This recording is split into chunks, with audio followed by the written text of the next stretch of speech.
John chapter 16, verses 1 to 4, the coming persecution. Short section, but one that affects us today, the things that are mentioned in it. It begins in verse 1. Tafta lalalika imin. These things I have spoken to you.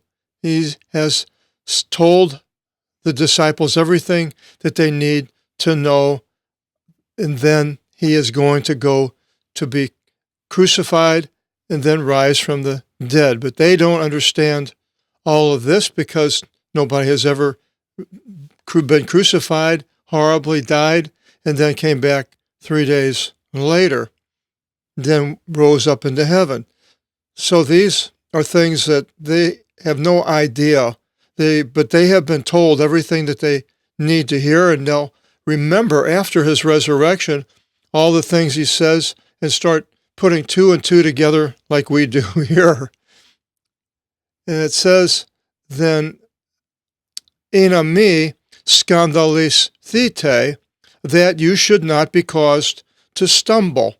This word stumble, 46:24, is also used as offended somebody. Now, that is more of a personal attack, where the stumbling is more of something that's in the way that causes a problem. That pretty much determine which one to use when you're translating by the context of that verse. But it says in John 11:10, but if anyone should walk in the night, he stumbles, for the light is not in him. So what Jesus is basically saying here is using night, the darkness, is sort of a figure of speech of walking without God in your life. And if you don't have God in your life, then you will run across all sorts of things that will stumble you. Even if you are a Christian and you're walking not in the light that you should be, then you can be stumbled then. And mentions that in other places. And in Mark 6:3, it mentions how the people of, I think it was Capernaum, knew Jesus and his family, and they were stumbled because they didn't understand how he could have all this power to heal all these people and all this knowledge just being raised up as a carpenter's son. In Matthew 13:21, it says, and affliction taking place or persecution on account of the word, straightway he is caused to stumble. This would be the parable of the sower, and stumbling because of persecution and affliction taking place after you hear the word.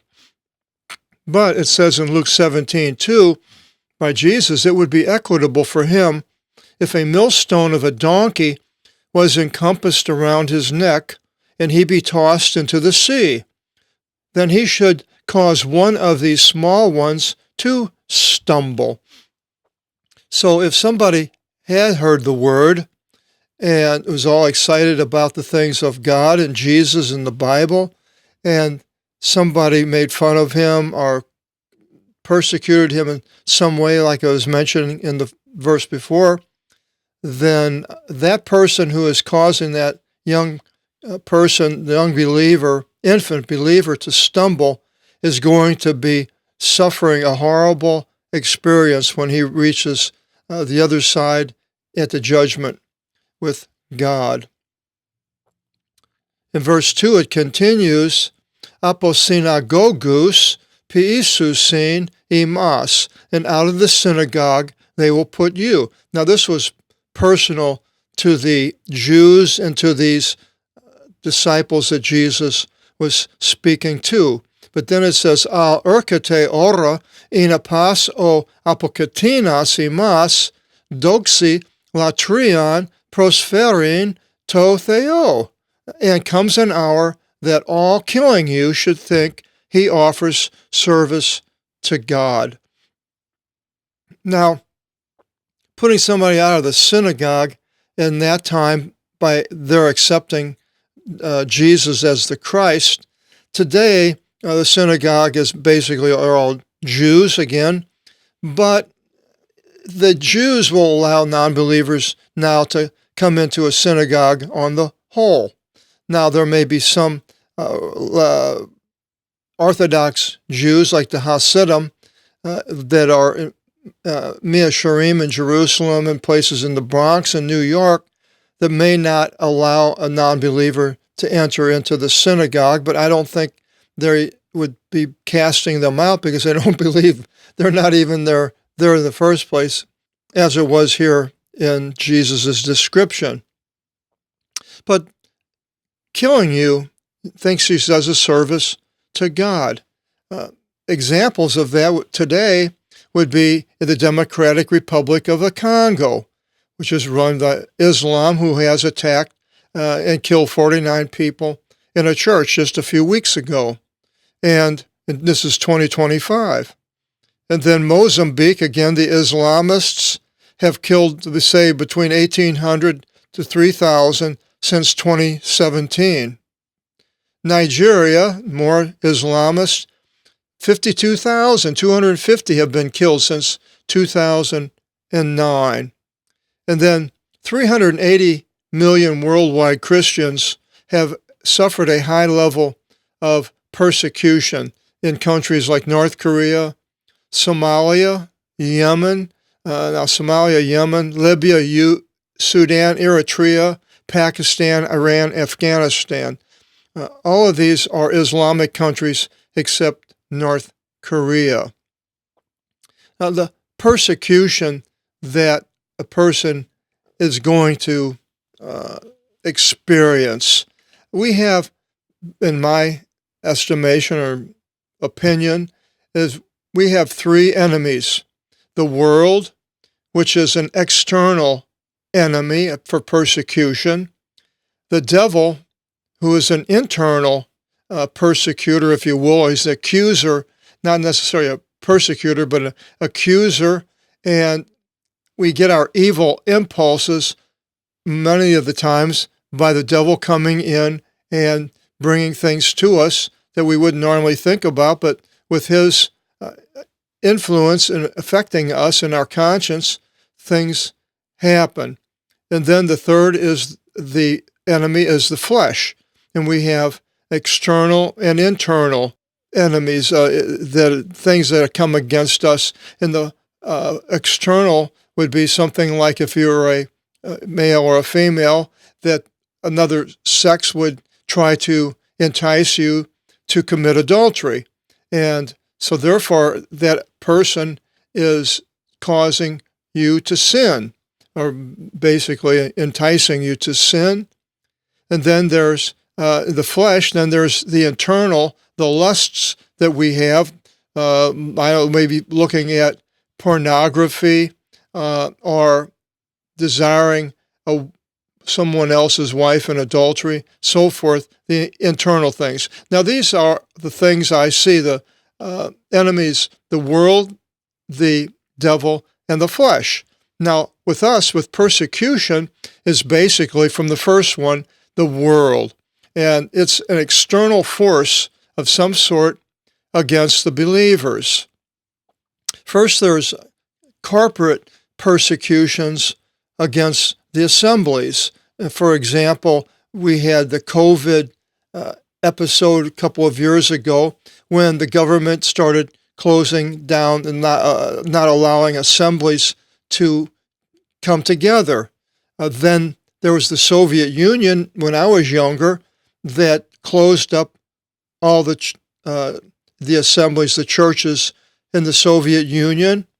And then there are other religions who persecute the assemblies in their countries.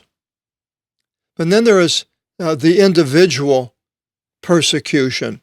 You can be persecuted by relatives, such as the family of Jesus didn't believe in Jesus. Now, they didn't really persecute him, more spiritual coming against him. Or you can have in-laws that don't want anything to do with Jesus. And I had an in-law who asked me how everything was going. I said, fine, what are you doing? I says, I'm working in that.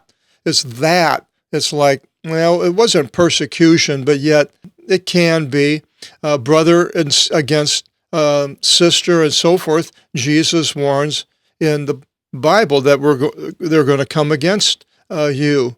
Then there's a brother against a sister, mother-in-law against a daughter-in-law, so forth, that Jesus mentions the enemies of a man will be in his own family.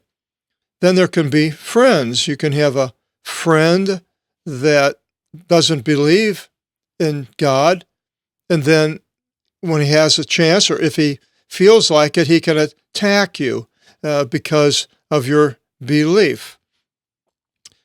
Then other assemblies, other churches can come against you. A person that was a Protestant and you're a Catholic, or a Catholic versus a Protestant, evangelical, and other assemblies and people from them coming against you because you're not doing the right thing as far as their sect says.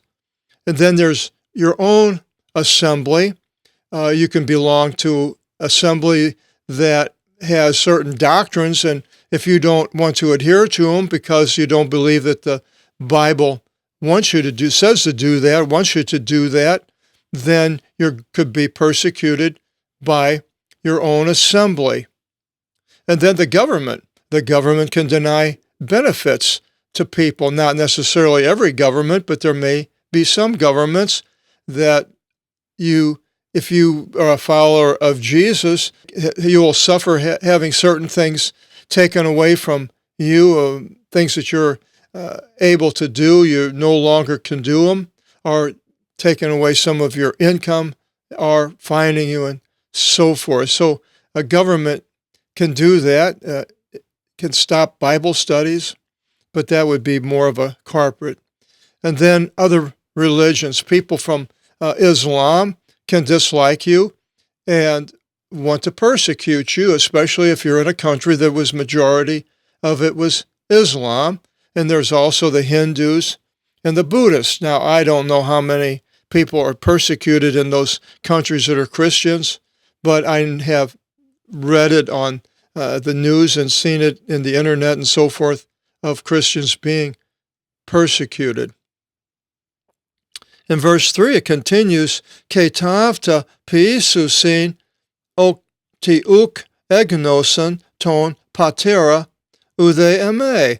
And these things they will do, for they have not known the Father nor me. And he says, I and the Father am one. Now, it's interesting how he's talking about basically here the Jews, and the Jews don't know the Father. Well, I can understand that because there's only I found 3 places in the Old Testament that it really ties a father to God. That is not used very much in the Old Testament, hardly at all, mainly with Jesus because he has come from the Father. So Judaism says in Deuteronomy 32:6, did he not, this your father, acquire you and make you and shape you? So there is your father. They acknowledge the Father. And then Moses does. And then in Isaiah 63:16, it says, for you are our father. For Abraham did not know us, and Israel did not recognize us, but you, O Lord, our Father, rescue us. So again, God as a father. In Jeremiah 31:9, it says, for I became to Israel for a father, and Ephraim is my firstborn. In Malachi 2:10, is there not one Father of all of you? Did not one God create you? So the idea of a father to the people of the Old Testament was alien on the whole, and they didn't see God that way except for these places that are mentioned, which are not very many, compared to Jesus constantly saying that he has come from the Father, and he goes back to the Father, and they knew what he's talking about. They knew that he was relating this Father to God the Father, and so they wanted to kill him because he's putting himself on the same plane as God.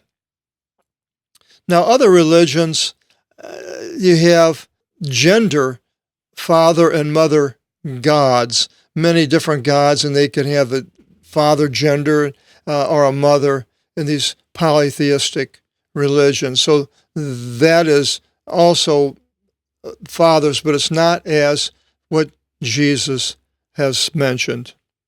And then it continues in verse 4, Allah tafta lalalika imin. But these things I have spoken to you. He's told them everything.